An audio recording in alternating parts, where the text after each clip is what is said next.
Good evening and welcome to SLU News 22's presentation of the 2013 SGA elections. My name is Chris Ackles. I'm the election commissioner, and I'll also be your host throughout this evening. Over the course of the next hour to hour and a half, we're going to guide you through today's elections. We'll get a chance to speak to both tickets of executive board candidates. First, at about 7:30, we're going to talk with Community, a ticket led by presidential candidate Vidur Sharma.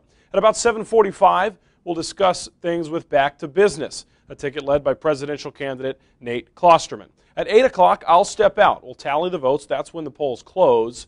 And we will bring in Blake Exline, the current president of SGA. He'll discuss leadership for next year. At about 8:20, that's when results will be announced. So make sure you stick by your television for about the next hour as we meet both tickets, the current president, and then make the announcement at 8:20 for next year's SGA leadership. Once again, remember the polls close at 8 o'clock. If you haven't voted yet, go to myslu.slu.edu, click on the Tools tab, and go down to SLU Groups, and make sure you vote before 8 o'clock. Thank you for joining us. We'll be right back with Community here in the SLU News 22 studio.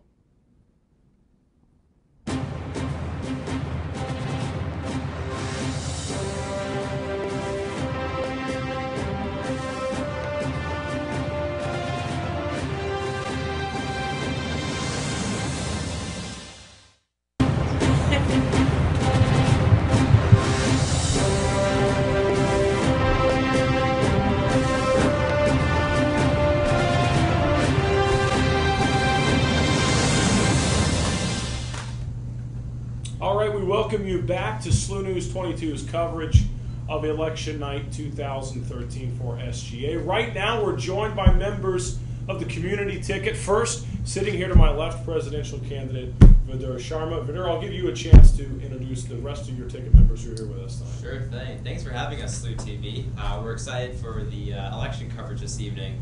My name is Vidur Sharma. I'm running for SGA president. If you all want to introduce yourself, I think that's good. Yeah. My name is Ian Knezetek. I'm running for the position of Vice President of Academic Affairs. And I'm Garvanda Hamilton, and I'm running for the position of VP for International Affairs.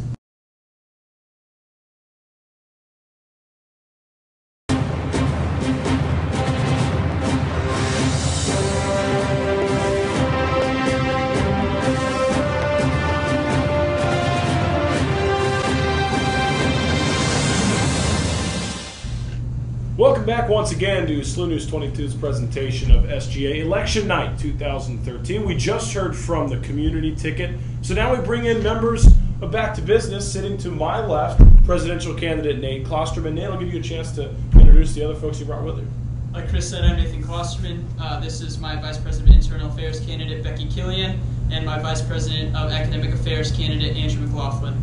No, they're not actually wearing suits. It's part of the get-up for their T-shirts, or election coverage T-shirts. But we thank them for coming in. Reminder again that polls are open until 8 o'clock. Nate, let's start with you. Currently, you're a senator. So are Becky and Andrew. All three of you sit on Senate now. All three of you incredibly active in Senate now. But you specifically, how does your current role in Senate prepare you for your possible future role as president? Sure. So my current role in Senate, especially last year, had me playing the part of meeting with administrators to counteract the Vice President Emeritus Patenkar's resolution to close departments in the College of Education and Public Service. So I have that experience of working with administrators, not only in the university's administration, but also specific deans and department chairs. I've also worked with the current executive board in my role as the chair of Constitutional Rules and Review Committee and reshaping the Constitution. I have a well-developed understanding of what's required of me through my work in the Constitution. So I think that I'm pretty prepared for the role. Now, you have dealt directly one-on-one with administrators in the past, which is something that not every senator has done. So talk about how that is a key part of the presidency. Sure. Dealing with administrators is something that happens every day as president of the Student Government Association. So having that experience, those bonds, those connections with the administration members that you create during those years leading up to the presidency are extremely important. You go on to develop those relationships and to really form that trust that's necessary to have at the position. Now, Becky, you also are currently a senator, highly involved in Senate. How does that prepare you for your position? Okay, well, internal affairs is a position that does require a knowledge of Senate and how Senate works. Specifically coming into position, it's good to know the problems that are already affecting Senate, especially when dealing with things like inefficiency, the high turnover rate within Senate, so that you can actually combat those different things and to create a better, more productive environment within Senate.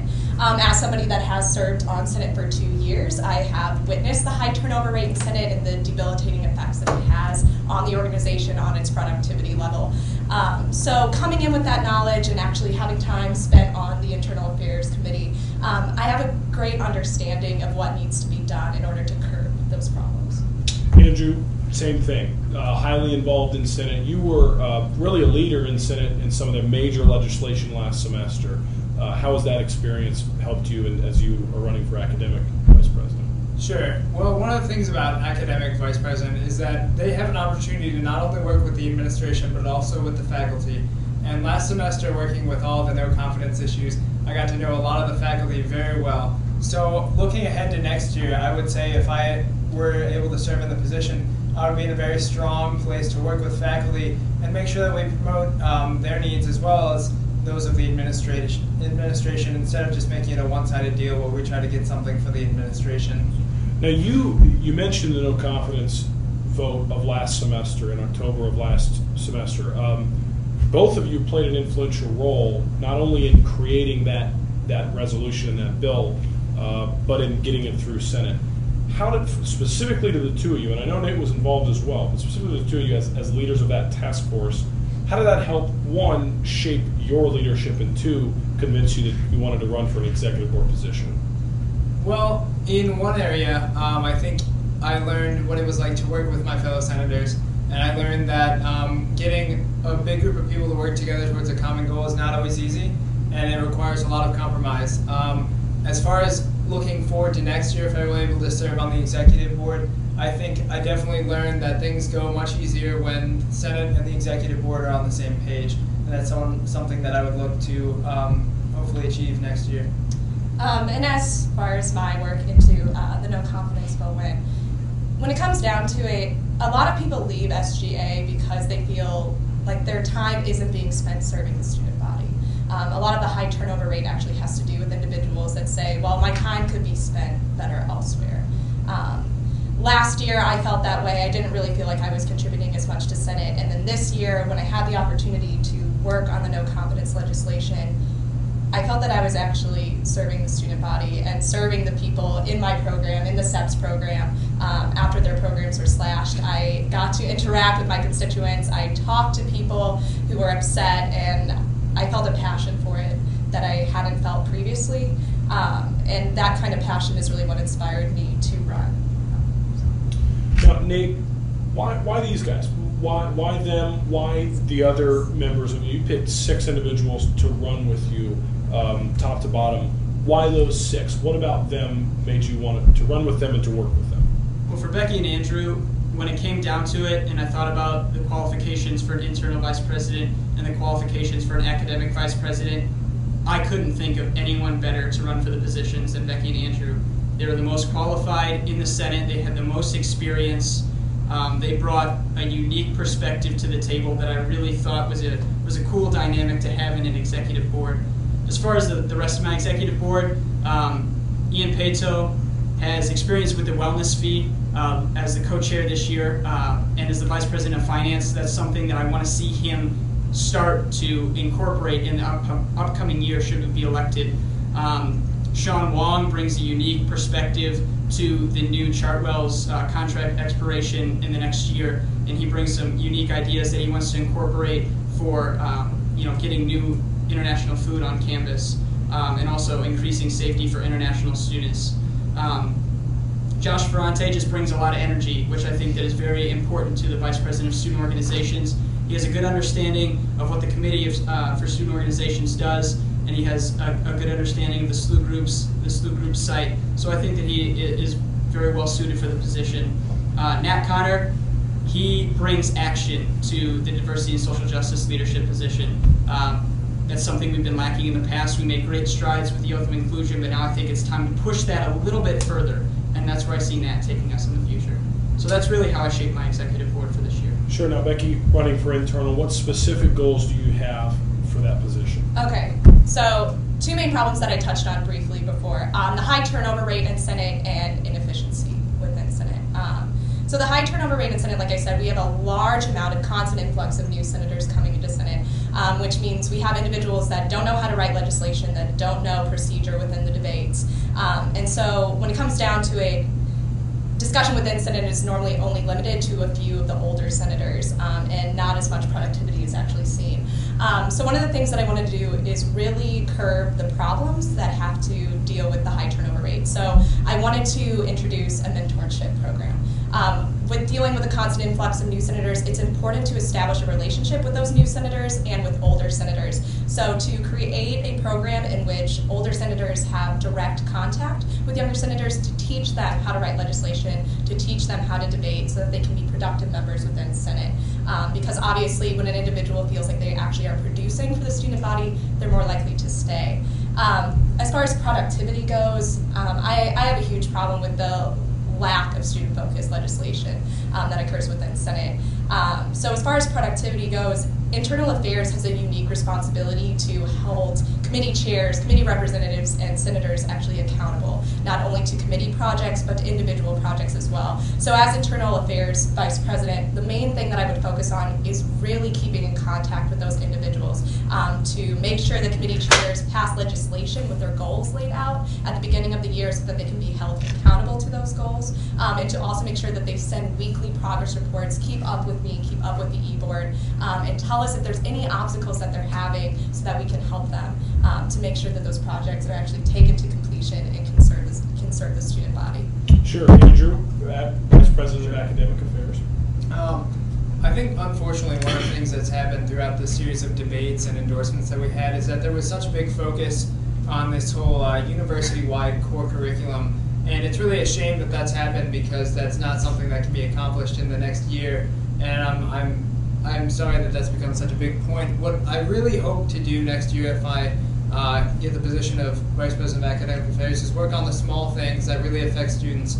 Things like course registration, where students who are seniors and juniors need to take certain courses and they can't get in the courses because the course is already full because they didn't have time to sign up first. Things like academic advising, where academic advisors don't know what they need to know to successfully advise all of the students that come their way. They get such a huge influx of students and they really have so much to keep up on. I would really hope that we can work on that program to make sure that they have the support they need, but also that they can support students in the ways that students need. And finally, name specific goals for the presidency for yourself and for SGA as a whole. Sure. So for myself, really the main things are to address student concerns on campus. I've narrowed those down to student housing, academic affairs concerns, as well as administrative grievances concerns. Since Andrew touched on academic affairs concerns, I'll mostly talk about housing and administrative grievances. I want to address our housing.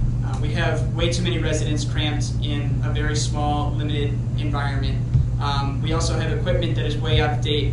So what my plan of attack is to look into the planning that was done during the recent restructurings, development projects where these residencies were built, and to look at the spaces where we can expand in the environments that we already have and to renovate what we have to make it a more comfortable living environments for the students.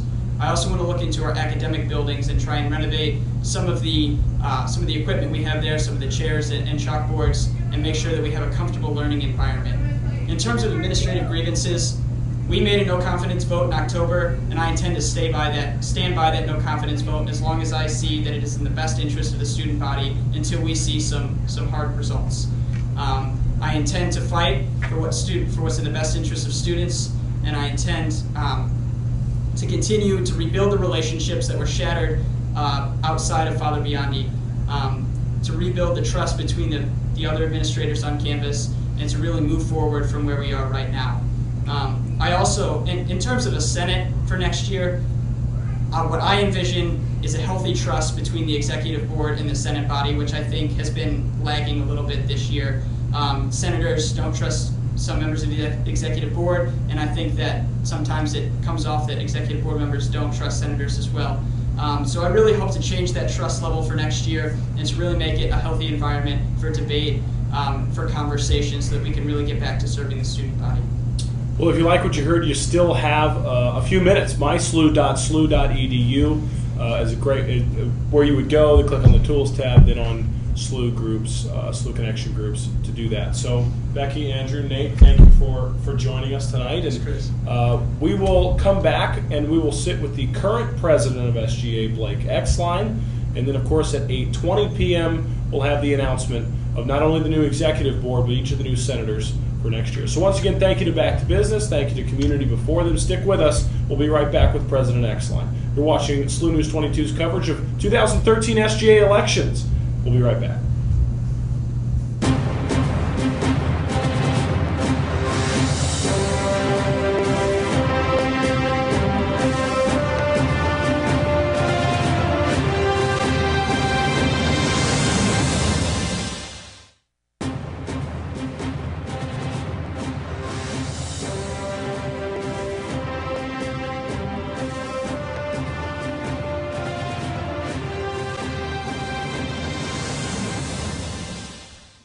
All right, folks, welcome back once again to SLU News 22's coverage of the 2013 SGA elections. SLU decides 2013. That's our slogan tonight. Again, my name is Chris Ackles. I'm the election commissioner for this year. Sitting over here to my left is the extremely underdressed current president of Student Government Association, Blake Exline. Thank you for joining us, Blake. I know we've had this planned for about a year and a half. I'm glad you came prepared. I actually heard about interview. Yeah, you invited me this morning, but yeah, and then confirmed at 6:30. That's right. Yeah, so glad to be here. Also glad to see that you're getting some studying in. I am. Yes. This interview. He's That's not currently studying for COM 344 Media Ethics midterm. Ethics. Your midterm's worth 15% of your grade. That's right. Question number one on my midterm. No, let's knock out the somewhat kind of sort of serious questions first. If you could be one Mario Kart character, who would you be? Waluigi. No explanation for None. this? I don't need any. I don't think so. Okay, what one piece of advice would you give next year's president, whoever that is, when we announce it in 15 minutes? Yeah, I think one of the big challenges that SGA is going to face the rest of this year and then going into next year is that with the climate as the university has been in, with issues of no confidence, et cetera, that SGA has to do the best it can to maintain credibility and relevance throughout the next several years, not just next year. So I think there's a lot of issues that my successor needs to balance, but that's definitely one of them.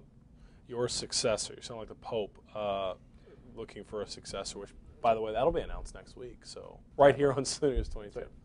So let me ask you this. You, at this time last year, I believe it was last night last year, 366 days ago, tomorrow night. 27th, yeah. 364 days ago. I'm glad we got a close-up of Blake. You were in these same studios about to be elected president, whether or not you knew it at the time. Your campaign was a little bit different. You were running against kind of a half ticket, whereas this year you had 2 full tickets in a pretty close campaign. I think the numbers will show a pretty close campaign. Did you have any communication with those tickets as far as advice for them for running or anything like that? Very little communication other than both presidential candidates approached me earlier, actually before they announced their candidacy, just to kind of touch base and see what advice I had for them in terms of running a good campaign. And they kind of ran some platform points by me just to see what I thought the feasibility of those were. But other than that, no, I've been pretty hands-off in this election season. One more question. I noticed you're wearing a St. Louis University Public Health sweatshirt. The previous president, Matt Ryan, God rest his soul, was public health as well. He's not actually dead. He's not. One of these 2 candidates is public health. So you got a 50-50 shot of having 3 consecutive presidents from public health. It's not that big of a school. It's not. What's going on down there at the Salas Center? I don't know what's going on down there, but they produce some leaders. That's what I've heard. Something in the water. I had a conversation with Dean Trevathan from the School of Public Health last Thursday, and he was very excited about the opportunity of having a back-to-back-to-back opportunity for public health students. So he said if it were to happen, we might have to do some sort of photo shoot and have a plaque down at Public Health and Salas Center. So I don't know. So obviously your term runs out when? The middle of May, so at the end of the semester. So there's a limit on your term. It's kind of whenever I decide. Okay. So if I feel the need, I could just run it into next Okay. year, and they'll just shorten the next president's So your term is not actually limitless. So you lied to all Well, of us last year. sort Is of. that right? Yeah, I lied. Okay. To be honest, yeah, Okay. completely lied. Okay. Let's ask General SLU questions. The big story on campus right now, the men's basketball team. Oh yeah. Ranked number 18 in the country after winning 9 straight, including 2 in a row over ranked opponents, Virginia, Commonwealth, and then Butler. What does that do for this campus? It's exciting, right? You know, one of the things that most SLU students don't realize is I'm actually a member of the SLU basketball team as well. It's kind of a side thing I do. I try not to flaunt it as much. You have a second ego, right? Is it Cody? Is that right? That's right. Cody Ellis is what I usually go by. Occasionally Jordan Jet, depending upon the night. Gotcha. But yeah, we played really well Friday in Indianapolis, and it was a great atmosphere there at Hinkle, and it's an exciting time to be a Billiken if you're playing basketball and going to all the games. So come out tomorrow night. We'll be playing at 7 o'clock at Chaffetz Arena. Okay, what's this noise about a Chartwell's contract running out? Yeah, so the contract with Chartwell's will end June 6th of 2014, and so over the next 12 months or so, we're going to be going into what's called an RFP phase, which is where it's a request for proposal, where companies from all over the country will really bid for St. Louis University to offer them a contract to serve St. Louis University's food services in the years to come. So what will happen over the next 12 months is there will be opportunities to get student feedback, as well as a lot of vetting in terms of what these food services can provide for us. But it's definitely an exciting opportunity for students to get their feedback into SGA through some surveys that we're going to have coming out. But really, it's a great opportunity for students to have their voice heard. So my roommate Adam is starting a catering company. What does he email to Absolutely. apply? Call you? Yeah, my Gmail account's fine. Gotcha. Yep. Okay. Text you maybe? He could do that. What time is it? It's 8:15. We're 5 minutes away from announcing next year's SGA president, 6 vice presidents, and a whole plethora of senator candidates.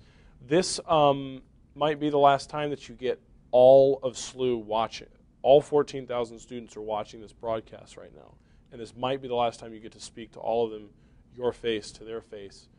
What would you say to them this evening? I would say I'm slightly disappointed in that Commissioner Ackles is wearing Sperry's with a suit. That's all I have to say. So I'm wearing a tie. Yeah. I win. Yep. We'll come back. We'll make an announcement. That's Blake Exline. He's the current president. Thank you for joining us, Blake. Thanks, he'll be president until May. Be sure to email him, text him, call him, and find him on Pinterest. He will be able to help you out with all your concerns. So we'll be right back. We got the announcements coming on SLU News 22's presentation, 2013 SGA Election Night. Don't go away.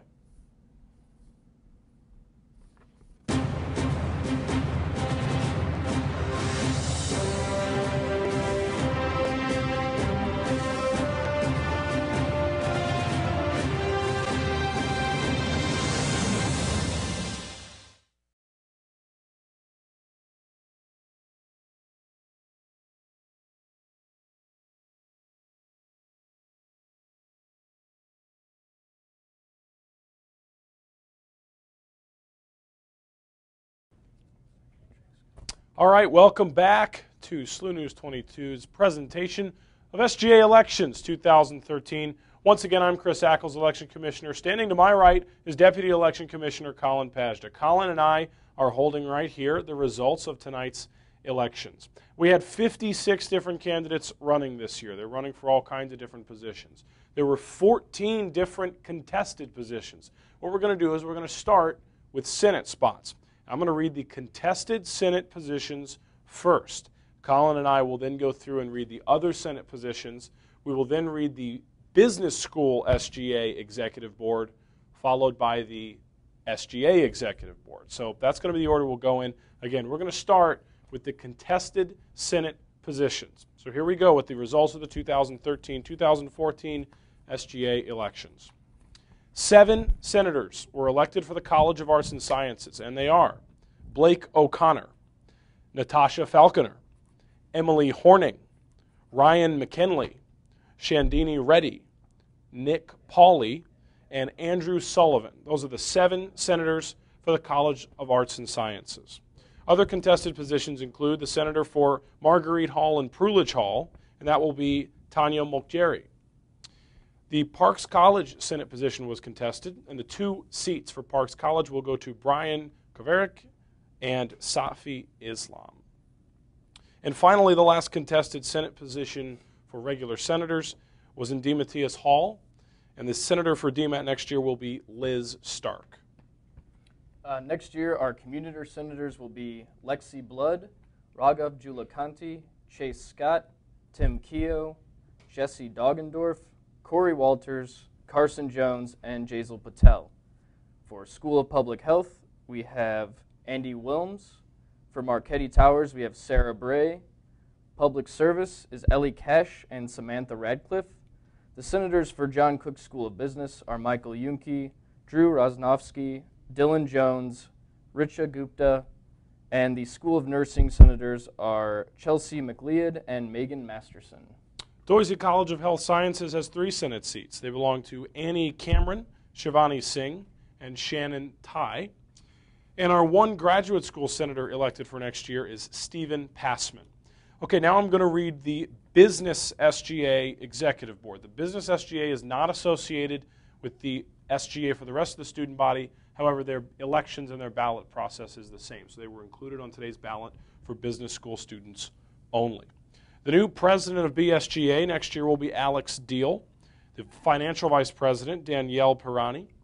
The executive vice president, John West. The academic vice president, Joyce Chan. And the administrative vice president, Michael Costello. It's for the BSGA. Okay, Colin, now it's time to announce the winners for the SGA Executive Board. For the past 4 weeks, you've seen 2 tickets campaigning through the Quad, the BSC, the Clock Tower, the community ticket, and the Back to Business ticket. We want to thank all 14 candidates who put a lot of time and energy into the campaign this year, and we're excited to bring you the winners of this year's election and your executive board for next year. We're going to start with the 6 vice presidents. Vice President for Student Organizations will be Phoebe Heibeck of Community. Vice President for Academic Affairs will be Ann Knezetek of Community. The Financial Vice President will be Perry Draper of Community. The Vice President of Internal Affairs will be Jay Bryant from Community. The Vice President for Diversity and Social Justice will be Amelia Romo from Community. The Vice President for International Affairs is Garvando Hamilton from Community. And your next president of the Student Government Association will be Vidur Sharma of Community. So congratulations to Community, a clean sweep from the president through the 6 vice president positions. And also a congratulations to Back to Business for an excellent campaign this year and for their leadership throughout this year and what we hope will be their leadership next year in SGA. It was a good election season, Colin. It was a great election. It was hard fought by a lot of people. 14 contested seats. If you have any questions about these I guess, winners, we should say, we'll be able to address those via email, sga@slu.edu. Also, be sure to pick up the University News. Tonight online, they will have coverage of these elections, including a list of all the winners. And then Thursday, you give it about 36 hours, they'll print up a story. And on Thursday morning at 11 o'clock, their stories will print on campus. Be sure to pick those up as well. They will have the final election results. Once again, a congratulations to Community and to Back to Business for a hard-fought campaign. Congratulations to President Vidur Sharma, who will begin his presidency this coming May. And congratulations to all of our new senators across the board and to all the 56 candidates who fought hard this campaign season. Anything, any last words, Colin, from the Election Commission? Just congratulations. Thanks for a great campaign. Yeah, a great election season. Excellent. Well, we thank you all for joining us. For all of us here at SLU-TV, we thank you for being a part of this one. Student Government Association is here to serve you from top to bottom. Anything from advocating to administrators to the new Chartwell's contract or the possible new Chartwell's contract to the little things, day-to-day things, internet, academics, housing. Make sure you contact SGA. They're here to help you out. SGA@slu.edu. So once again, we thank you for joining us. Congratulations to the new winners. If you'd like to contact SGA, it's sga@slu.edu. To contact SLU-TV, it's SLU-TV@slu.edu. And to contact the Election Commission with any questions about these results, contact me, cackles@slu.edu. Once again, we want to give a shout out to the men's basketball team. They're nationally ranked, and they're putting us on the map. They're ranked number 18 in the country. Their next game is tomorrow night. You can get your tickets at Shea Fitz Arena. And so be sure to be there and support your team. I believe that game is going to be on television as well, so that should be fun. Once again, I want to say thank you and congratulations to the winners. Check out the U News on Thursday for more coverage. I'm Chris Ackles. For all of us at SLU-TV, thanks for joining us. Good night.